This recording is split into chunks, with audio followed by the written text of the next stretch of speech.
Halo semuanya, perkenalkan nama saya Nadia Pratiwi. Saya mahasiswa pendidikan biologi Universitas Sriwijaya. Di sini saya akan membuat video Pancasila dalam kehidupan sehari-hari di era digital. Di era digital, masyarakat sangat mudah mendapatkan dan menyebarkan informasi melalui media sosial seperti Instagram, TikTok, Facebook, maupun Twitter.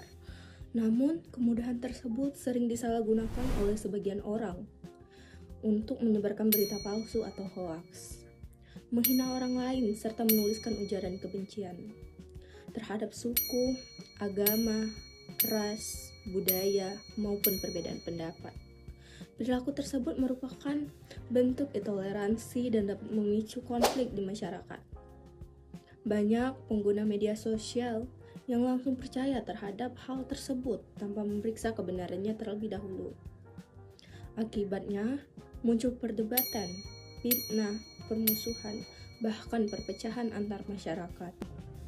Selain itu, cyberbullying dan diskriminasi juga sering terjadi di media sosial, terutama terhadap orang yang memiliki pendapat, penampilan, atau latar belakang yang berbeda.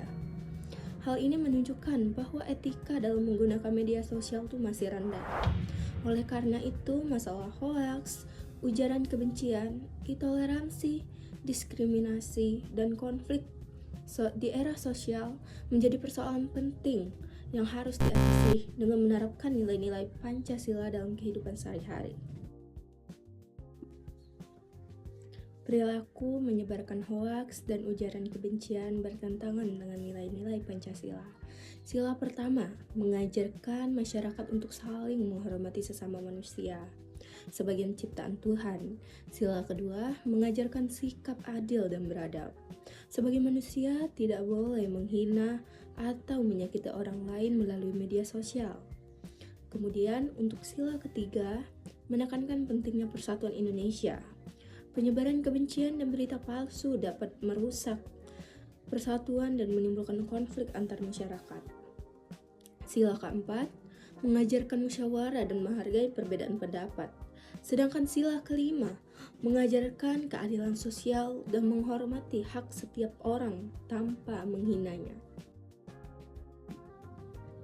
Dengan demikian, Pancasila dapat menjadi pedoman dalam menghadapi berbagai permasalahan di era digital. Nilai toleransi, saling menghargai, dan menjaga persatuan harus diterapkan dalam penggunaan media sosial. Masyarakat harus lebih bijak dalam menggunakan internet dengan cara memeriksa fakta sebelum membagikan informasi, menghormati pendapat orang lain, dan tidak mudah terprovokasi oleh berita yang belum jelas kebenarannya. Dengan menerapkan nilai Pancasila, masyarakat dapat menciptakan lingkungan digital lebih damai, aman, dan penuh toleransi.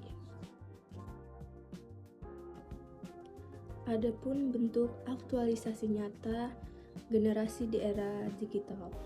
Generasi muda memiliki peran penting dalam menerapkan nilai-nilai Pancasila di era digital. Bentuk aktualisasi nyata yang dapat dilakukan yaitu menggunakan media sosial secara bijak, memeriksa kebenaran informasi sebelum membagikannya, serta tidak ikut menyebarkan hoaks dan ujaran kebencian. Selain itu, generasi muda juga dapat menghargai perbedaan pendapat, menggunakan bahasa yang sopan di media sosial, dan membuat konten positif yang bermanfaat bagi masyarakat. Sikap tersebut merupakan bentuk penerapan nilai persatuan, toleransi, dan tanggung jawab sesuai dengan nilai-nilai Pancasila dalam kehidupan sehari-hari. Adapun kasus nyata dalam hal tersebut, kasus hoaks dan ujaran kebencian masih sering terjadi di Indonesia, terutama di media sosial. Salah satu contohnya adalah penyebaran berita palsu saat pemilu 2024 yang menyebabkan perdebatan dan konflik antar pengguna internet. Berdasarkan data Kementerian Komunikasi dan Informatika, ditemukan sebanyak 12.547 konten hoaks yang tersebar sejak tahun 2018 hingga 2023. Hoax tersebut berkaitan dengan kesehatan, politik, pemerintahan, hingga penipuan digital. Selain itu, Kominfo juga menemukan lebih dari 3.000 hoax terkait pemilu 2024 di media sosial, dan ribuan diantaranya diturunkan karena dianggap berbahaya bagi masyarakat.